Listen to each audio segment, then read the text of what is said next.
Donc on va maintenant donner la parole donc, à un deuxième acte du plaidoyer des jeunes pour le vivant.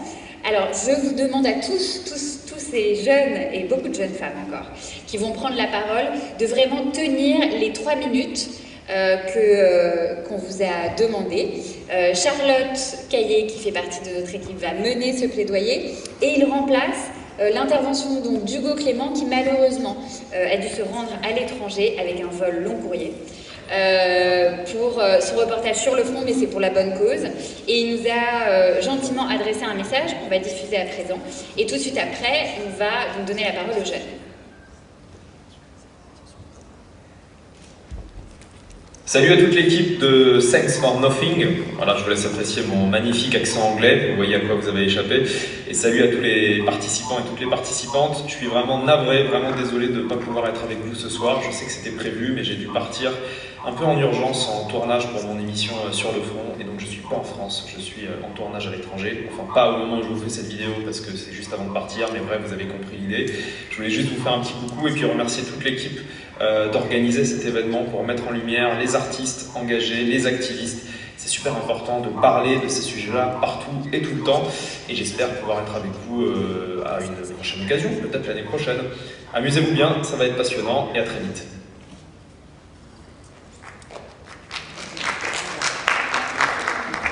Même s'il ne nous entend pas. Et donc je laisse la parole à Charlotte et puis ensuite on va avoir encore 8 propositions. Exactement. Donc merci à tous d'être là, je m'appelle Charlotte Caillé, je suis partie des études tout à l'heure et là vous allez en découvrir vous aussi 8 qui sont des propositions concrètes de jeunes pour le vivant qui sont très touchantes, très enthousiasmantes et très inspirantes et vous avez la chance de découvrir. L'idée de ce moment, comme l'a décrit tout à l'heure Stécie Algrin, une des participantes, c'est vraiment un vrai coup de lumière et une porte ouverte en fait à ces jeunes qui depuis longtemps s'investissent quotidiennement, que ce soit en association, dans leur lycée, dans leur collège, et qui vont même parfois en faire une vocation professionnelle. Donc voilà, on avait vraiment envie de mettre en lumière ces questions environnementales, ces actions concrètes. Ils vont venir prendre la parole tout de suite et c'est vraiment un honneur pour nous de les accueillir parce qu'on a une programmation très riche, très prestigieuse, mais aussi des jeunes hyper inspirants. Et du coup, on voulait vous remercier à nouveau. Et à titre personnel, c'est aussi un honneur, parce que je vais porter la voix aujourd'hui du plus jeune intervenant. Il s'appelle Victor Grivois, il a 16 ans, et ça me donne quand même beaucoup d'espoir de savoir que d'aussi jeunes personnes portent déjà la voix de cette génération prometteuse. Donc merci, on accueille tout de suite Kota Climat, qui va nous parler du coup de la visibilité de la cause environnementale dans les médias.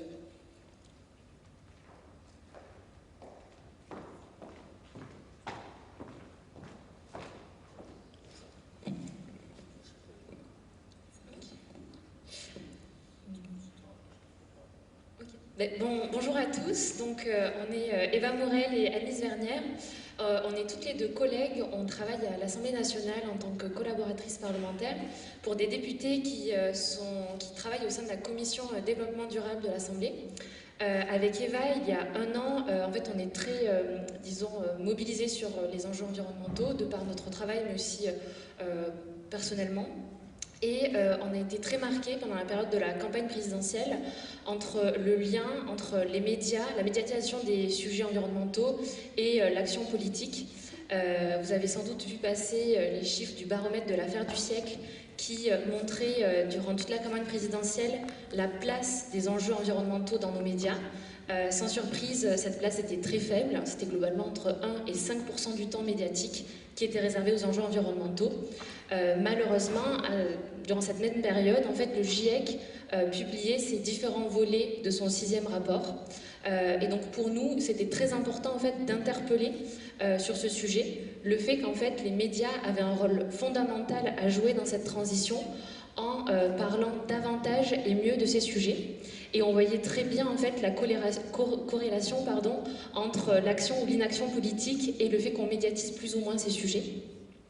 Et donc finalement, pour nous, il y a comme une sorte... Enfin, on parle du triangle de l'inaction. Pour nous, c'est en fait un peu un carré. Donc en plus de l'inaction politique, l'inaction du secteur privé et on va dire la responsabilité aussi en tant qu'individu, il y a aussi la responsabilité des médias. Et donc pour nous, c'est très important en fait de mettre ce sujet au centre aussi du débat public. Et donc sur ce constat-là, on a lancé l'association Quota Climat en interpellant les médias, en publiant une tribune pour leur demander de s'engager volontairement à réserver un quota volontaire de 20% du traitement médiatique qu'ils produisent sur les enjeux environnementaux durant la campagne présidentielle. Depuis, on s'est structuré en association et on a plein d'actions en fait, qui nous animent quotidiennement. Et notre élément phare, enfin notre plaidoyer central, c'est vraiment de dire que médiatiser ces sujets, c'est ce qui a permis en fait aux activistes d'aujourd'hui de s'engager, aux politiciens de voter certaines avancées et à certaines entreprises en fait d'adopter, de s'engager également. Et donc médiatiser mieux et davantage ces sujets permettra aux gens, à la société de demain de se mettre en branle. Donc voilà, c'est vraiment majeur. Alors du coup, depuis la publication de notre tribune et notre pétition, c'était avant août 2022, il y a eu beaucoup d'engagements qui ont été pris par les médias, par France Télévisions, Radio France, pour s'engager à mieux traiter de ces sujets. Nous, on considère que c'est important d'objectiver le débat et de se dire, très bien, les engagements sont pris, mais combien est-ce que ça représente aujourd'hui d'espace médiatique? Donc on a lancé un baromètre qui quantifie de manière assez régulière l'espace médiatique dédié à ces enjeux écologiques. Ce qu'on a pu voir par exemple, c'était que la COP dédiée aux enjeux biodiversité qui s'est tenue à Montréal en novembre a occupé 0,3% de l'espace médiatique. C'était 20 fois moins que la Coupe du Monde qui se tenait en même temps. Donc pour dire qu'il y a encore un énorme gap. La COP 27 qui s'est tenue un petit peu avant, qui parle des enjeux climat, a été moins traitée que la COP 26 l'année précédente. Donc même si on peut voir qu'il y a des enjeux, des engagements qui sont pris, c'est important d'aller encore plus loin parce que globalement les médias sont loin d'être exemplaires en la matière. Donc ça c'est notre première action. On fait une action d'interpellation aussi quotidienne. Tous les jours on publie des interpellations des médias pour dire voici des pratiques qu'on trouve intéressantes en matière de traitement des enjeux biodiversité, climat, de la façon de dépeindre la science par exemple. Et voici aussi des pratiques qu'on trouve potentiellement dangereuses puisqu'elles transmettent des fausses informations, parce qu'elles donnent la parole à des climato-sceptiques, etc. Donc voilà, ça c'est un deuxième axe. Et puis troisième axe, on a rédigé depuis plusieurs mois désormais avec l'Institut Rousseau une proposition de loi qui permet d'encadrer de manière contraignante l'action des médias en matière d'écologie, tout en respectant bien sûr la liberté d'expression à laquelle on est très attaché. Cette proposition de loi n'est pas encore publique, par contre on est en train de constituer une coalition d'acteurs qui vont la soutenir quand elle deviendra médiatique. Donc si vous souhaitez vous associer à cette coalition d'acteurs, vous pouvez nous contacter et on répondra avec grand plaisir. Et j'aimerais terminer sur une note assez importante, c'est qu'en France, le droit à l'information environnementale, il a valeur constitutionnelle parce qu'il est inscrit dans la charte de l'environnement qui a été rattachée à la Constitution en 2005. Or aujourd'hui, comme j'ai pu vous le dire, 0,3% dédié aux enjeux biodiversité, 1% à peu près aux enjeux climat, c'est loin d'être satisfaisant. En fait, on n'est pas informé, donc notre droit constitutionnel n'est pas respecté. Et pour agir, il faut comprendre, et pour comprendre, il faut être informé. Aujourd'hui, on n'est pas suffisamment informé, donc c'est pas étonnant que la mise en mouvement soit insuffisante. Et donc c'est pour ça qu'on continuera avec notre action chez Quota Climat.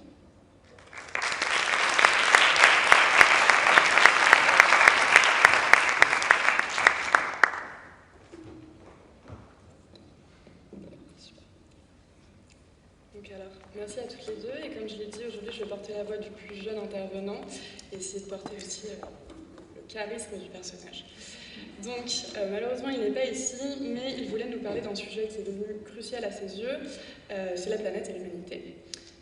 Victor estime que l'écologie est bien plus qu'une simple mode ou un simple mouvement, c'est une question de survie. Et ça fait aussi écho à la première intervenante de l'acte 1 de ce plaidoyer, pour ceux qui étaient déjà présents. Donc nous avons tous entendu parler des changements climatiques, de la fonte des glaciers, de la pollution de l'air et de l'eau, la disparition des espèces animales et végétales et de bien d'autres problèmes environnementaux qui menacent le monde. Ces problèmes sont le résultat de nos activités humaines, de nos modes de vie, consommation d'énergie et ressources naturelles. Je pense que nous l'avions compris. Il est temps de prendre des mesures pour protéger notre planète et notre avenir. Nous ne pouvons plus continuer à exploiter les ressources naturelles de façon irresponsable, à polluer l'air, l'eau, sans se soucier des conséquences.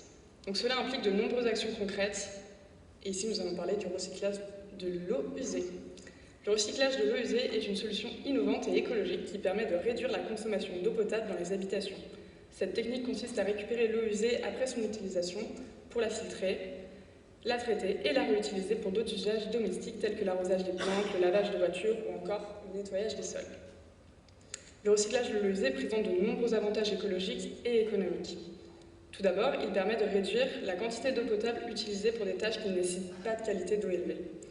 Donc là, on nous parle déjà d'économiser de l'eau dans des zones où l'eau est rare et coûteuse. Et de plus, ce recyclage d'eau usée réduit la quantité d'eau usée qui doivent être traitées, ce qui peut réduire les coûts de traitement pour les usines de traitement des eaux usées et réduire la quantité de produits chimiques nécessaires pour traiter ces eaux usées.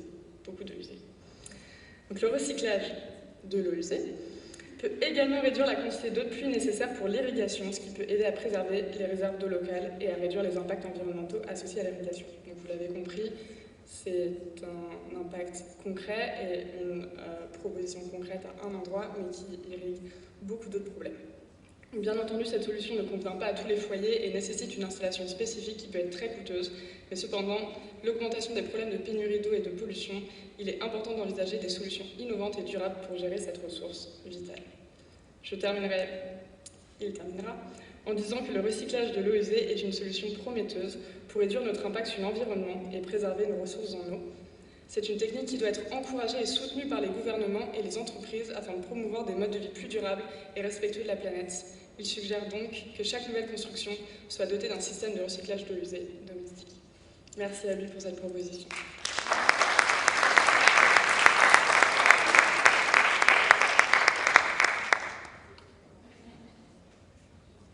On va maintenant accueillir Manon, qui va du coup nous parler de... Ah bah non, il y a un petit problème.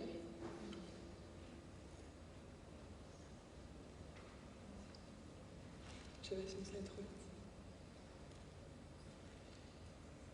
Bon, bah, je ne sais pas. Est-ce que vous pouvez me trouver la slide, s'il vous plaît, de Manon de Surfrider? Merveilleux. Merci beaucoup.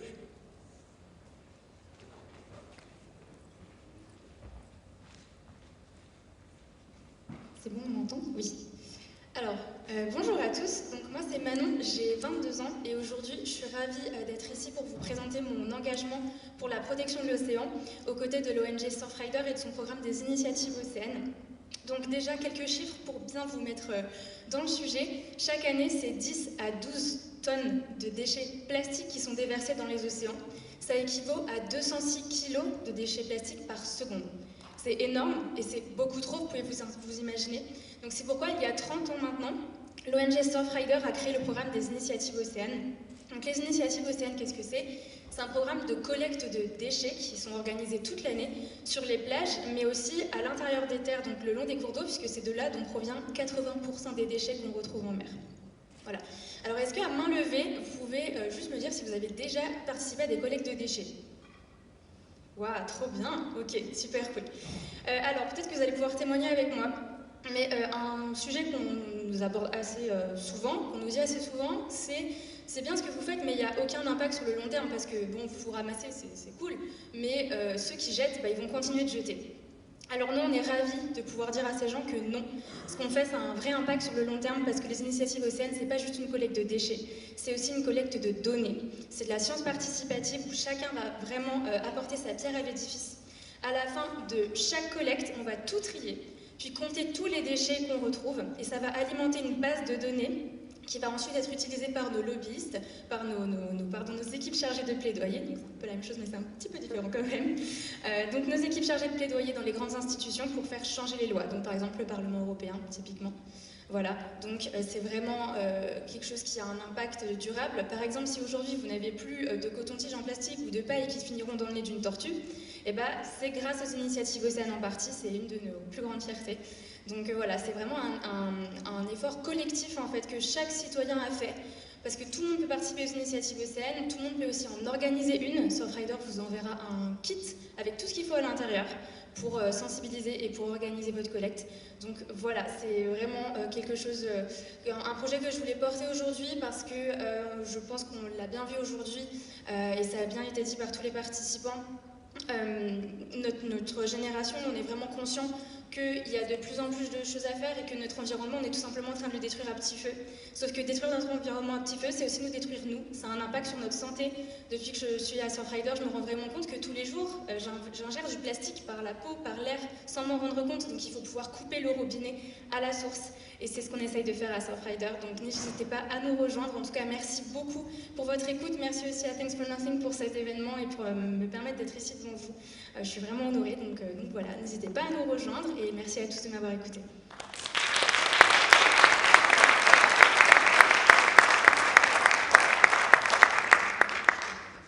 Je peux le garder, ce sera plus simple au pupitre.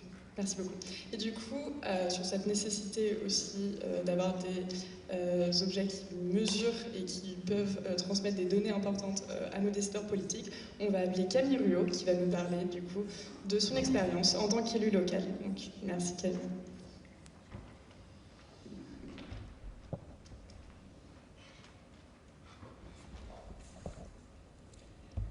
Bonjour à toutes et tous. Donc, je m'appelle Camille Ruot, j'ai 22 ans et je suis élue locale à Dannemarie-sur-Crète, une petite commune de Franche-Comté. Je suis entrée en politique quand j'avais 19 ans pour contribuer de manière positive au changement en ce qui concerne notre environnement. Je suis ici pour vous encourager à vous engager en politique, dans les associations, même dans les entreprises, afin de faire entendre votre voix. Nous sommes tous les décideurs de demain et nous sommes libres de nos choix.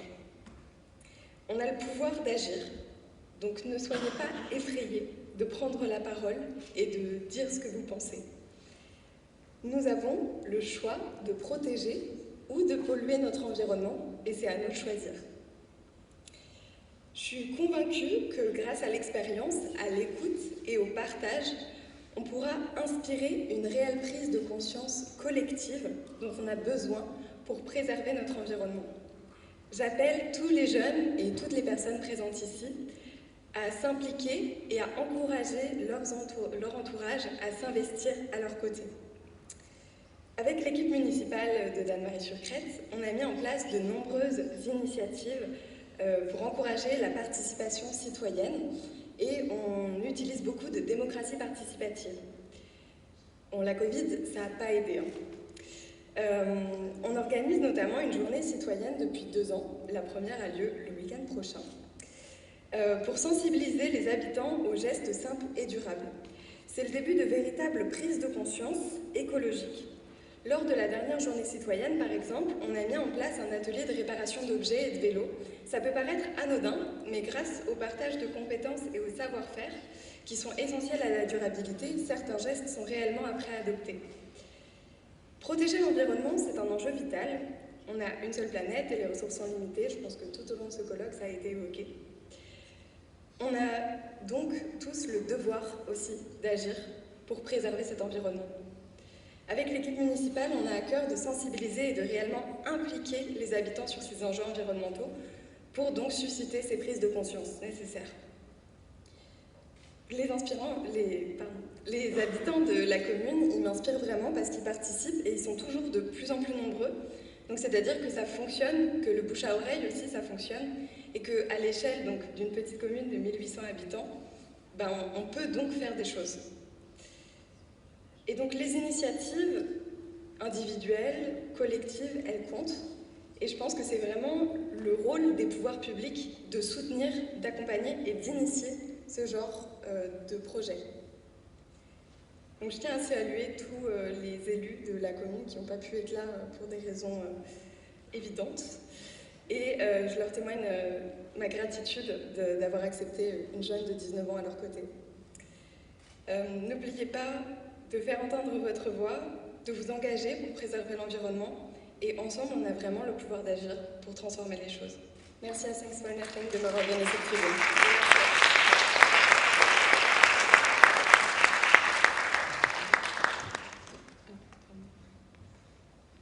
Ouais.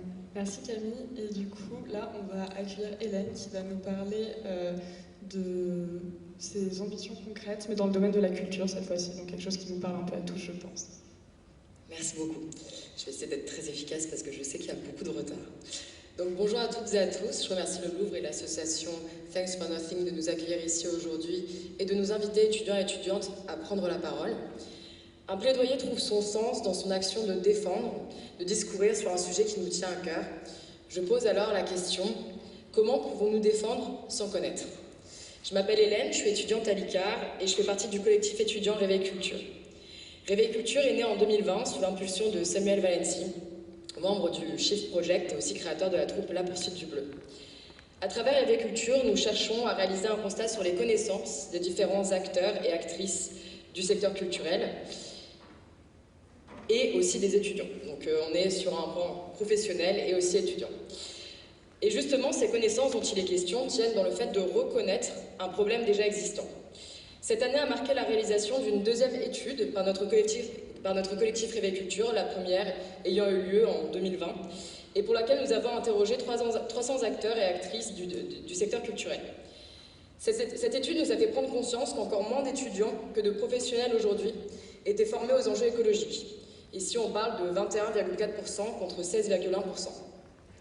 De ce constat, il me paraît essentiel de discuter des formations étudiantes, c'est-à-dire de développer une méthodologie commune, intégrée aux formations des écoles, afin de créer une réelle homogénéité des connaissances au sein des secteurs culturels.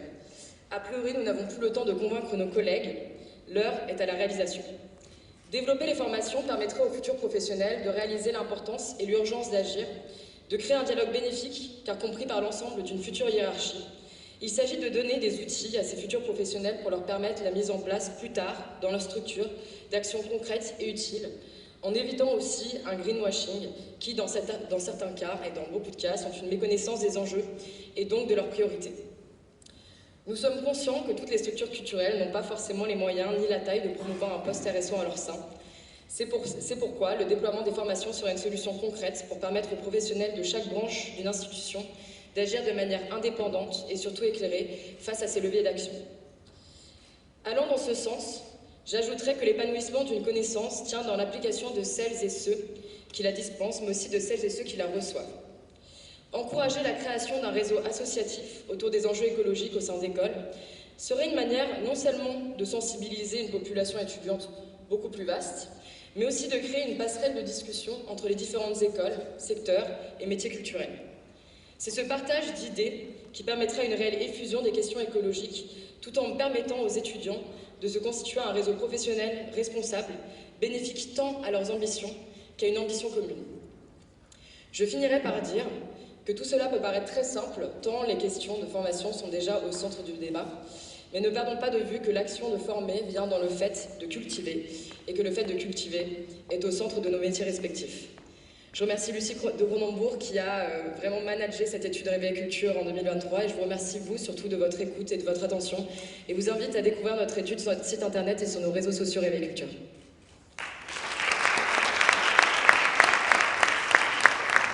Merci beaucoup Hélène et on va accueillir tout de suite du coup des étudiantes dans un tout autre champ puisque ce sont des étudiantes géographes, donc Éléonore et Nora.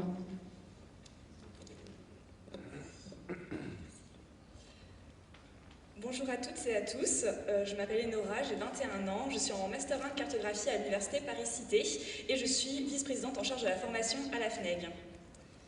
Bonjour à toutes et à tous également, moi je m'appelle Éléonore, j'ai 24 ans, je suis étudiante en deuxième année de Master de géographie à l'Université de Strasbourg et je suis également chargée de mission transition écologique à la FNEG. Donc pour introduire notre propos, qu'est-ce que la FNEG? La FNEG, c'est l'Association fédérative nationale des étudiants et étudiantes en géographie et disciplines territoriales.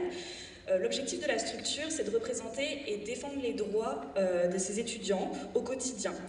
Nous travaillons sur différentes thématiques comme l'orientation, l'insertion professionnelle, la formation à destination des associations étudiantes et des élus étudiants également.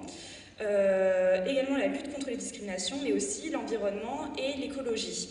Et si on intervient aujourd'hui, c'est pour vous présenter une de nos actions qui s'appelle les plans vraiment verts. Et je vais laisser Éléonore vous expliquer un peu de quoi il en entend. Donc les plans vraiment verts, c'est un document d'une quinzaine de pages qui a été pensé il y a 2 ans, publié l'année dernière et que nous continuons à faire connaître cette année. Donc l'objectif de ce document, c'est de donner un outil, un support à la communauté universitaire et en particulier aux étudiants, aux étudiantes et aux associations pour faire entrer la biodiversité sur les campus qui sont des lieux bien trop souvent artificialisés et minéralisés. Les plans vraiment verts permettent aux étudiants et aux étudiantes de se saisir du coup de cette problématique car ce sont elles et eux qui sont les premiers et premières usagers et usagères des campus. La végétalisation, elle permet de répondre à plusieurs enjeux, notamment écologiques, environnementaux, pédagogiques et de bien-être. Pour donner un exemple, la végétation permet de créer des îlots de fraîcheur et ainsi de réduire l'intensité du phénomène d'îlot de chaleur urbain. Cet îlot de chaleur urbain qui va se former quand il y a des journées chaudes et très peu de vent, et surtout dans les endroits où il n'y a pas de végétation. Donc pour le moment, il n'y a pas encore eu de projet de plan vraiment vert mis en place de A à Z, mais nous avons pu, grâce à la GAT, qui est une association étudiante à Tours, avoir des discussions avec le pôle transition écologique de l'université de Tours. Et on a commencé donc à établir des plans pour la mise en place du projet et également aller à la rencontre des étudiants pour leur présenter le projet. Donc pour la suite, nous aimerions retravailler le document pour le rendre plus complet, plus pro et plus pertinent, et évidemment continuer à le porter et à le faire connaître. Du coup, pour finir, on va mettre quelques mots sur l'engagement. Comme ce plaidoyer et l'action qui a lieu en ce moment le montrent, il y a différents types d'engagement. Éléonore et moi-même, comme toutes les personnes ici présentes, nous sommes engagés parfois pour des raisons différentes avec les moyens que nous avions à l'époque. Et cet engagement, finalement, il a fini par prendre de plus en plus de place dans nos vies et on a fini par y prendre goût. Et je pense que c'est ça l'engagement, finalement. Peu importe pour qui, pourquoi et quand l'on s'engage, ce qui est important, c'est de trouver cette voie qui nous enrichit collectivement. Nous remercions Thanks for Nothing de nous permettre de nous exprimer aujourd'hui et nous vous remercions pour votre attention. Merci.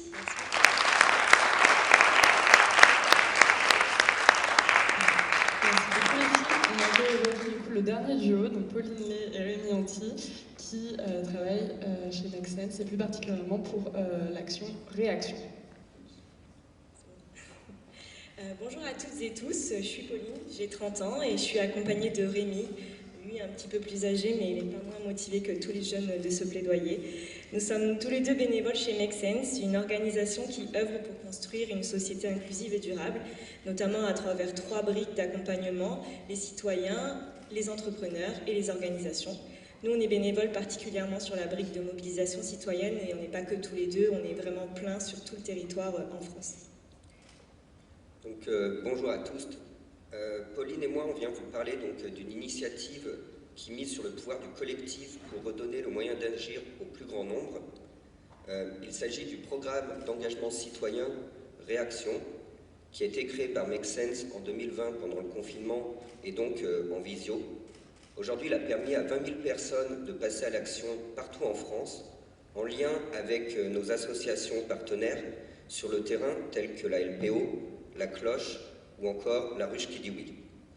Cette année, au mois de juin, on a décidé de réviser le format du programme, parce qu'on en a marre des visios, parce qu'on a envie de se voir en vrai, parce qu'il fait beau, que c'est bientôt l'été.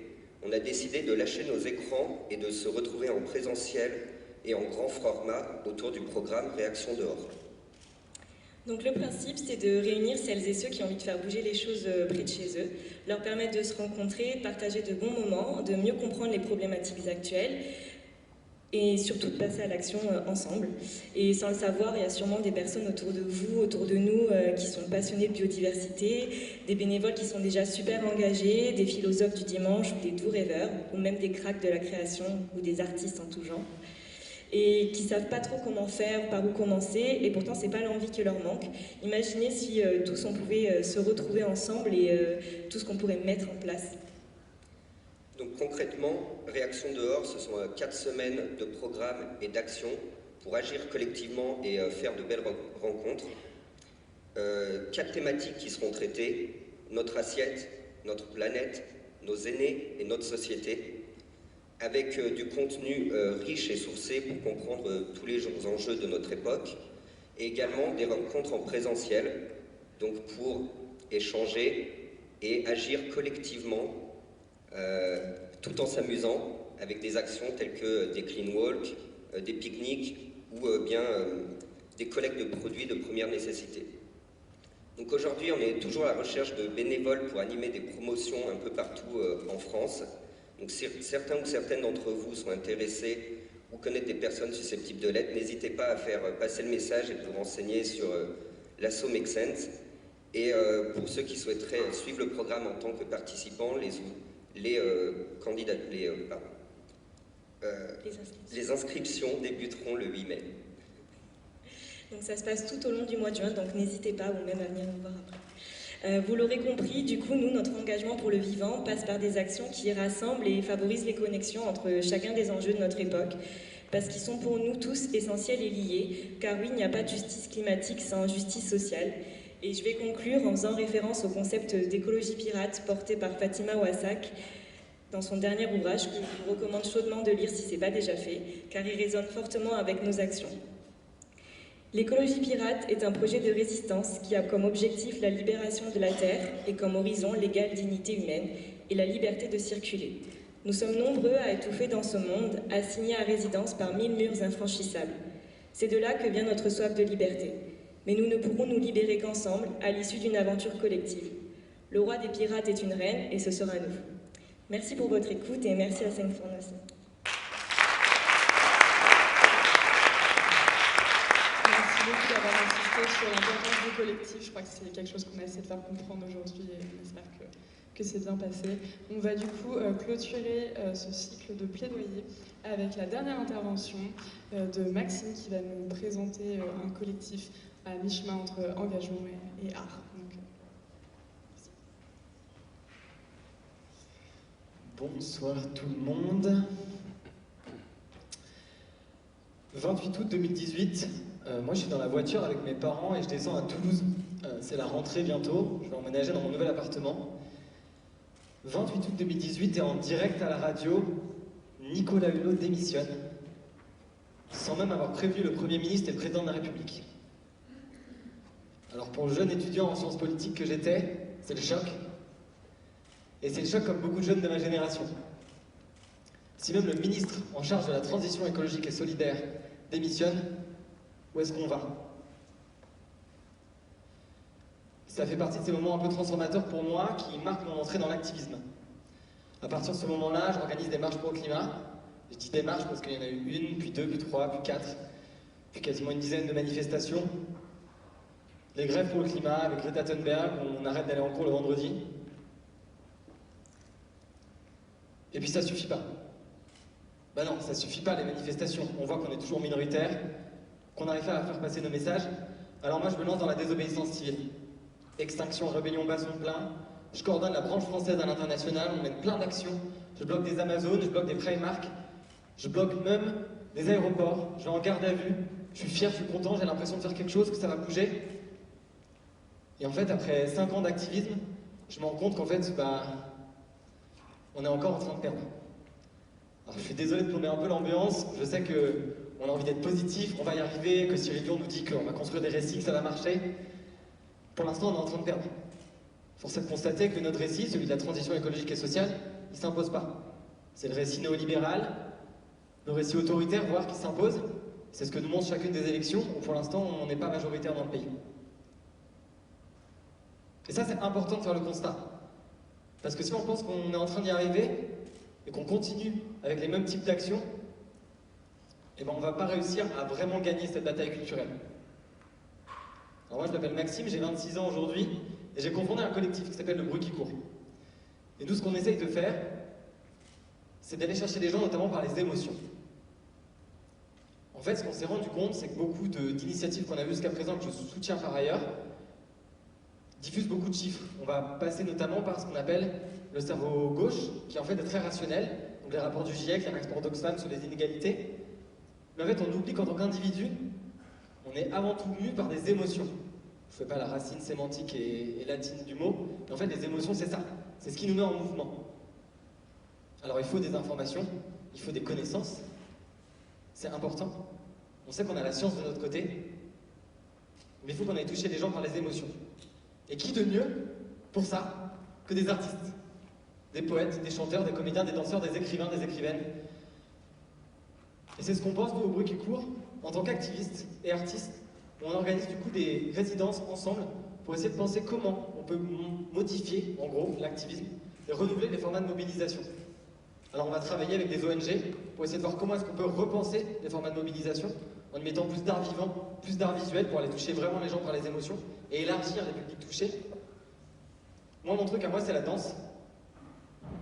Et en fait, au-delà d'aller toucher les gens grâce aux émotions et grâce à l'art, je me suis rendu compte qu'en fait ça faisait du bien à moi. Moi je suis danseur de base, j'ai commencé à danser quand j'avais 5 ans, j'étais tout petit comme ça. En fait le moment donné où j'ai arrêté de danser, c'est quand je suis devenu écolo. Parce que je me suis dit, à quoi ça sert de danser alors que le monde s'écroule sous nos pieds? Et ben j'ai eu tort. J'ai eu tort notamment parce que je suis rentré dans une spirale de colère, de détresse, aussi de tristesse dans mon activisme. Et depuis que j'ai fondé ce collectif, ben j'en parle avec beaucoup d'excitation, beaucoup de joie, notamment parce que j'ai retrouvé mon rapport à la danse. Et que la première personne que ça a transformé, finalement, ce collectif, c'est moi. Je me suis remis à danser. Et du coup, je me suis rendu compte à quel point aussi, en passant par les émotions et par l'art, j'arrivais autour de moi à toucher beaucoup plus. C'est ce qu'on essaye de faire avec le Bruit qui court. On est un tout jeune collectif, on s'est lancé en août dernier. Et si vous voulez nous soutenir, il y a toutes les informations juste derrière moi et ce sera avec plaisir de discuter avec vous, de voir ce qu'on peut faire ensemble. Merci.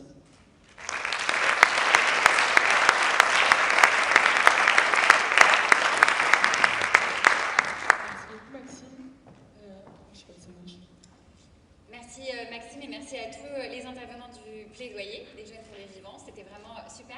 On va juste vous demander de venir tous sur scène pour faire une photo de groupe et après on va diffuser la vidéo de l'artiste Oscar Toison en entretien avec donc, le philosophe Emmanuel Ecochea. En revanche, et on le regrette, on ne pourra pas diffuser la vidéo dans son intégralité puisque c'est en partie moi qui l'ai conduite, donc je sais qu'elle fait 40 minutes et 35 secondes. Et que par conséquent, on n'aurait pas... Venez, justement le but, c'est que je parle en même temps que vous venez sur scène. Et donc, on va la raccourcir, mais on la mettra en ligne sur notre site internet et on relaiera, comme j'ai indiqué à la galerie Chantal Cruzel, dans une newsletter et pour évidemment que vous puissiez en apprécier l'intégralité. Charlotte va avec les jeunes du plaidoyer parce qu'on m'a assez vu. Et je pense que pendant qu'ils prennent la pause, on peut encore une fois les applaudir parce que franchement, c'est un duel.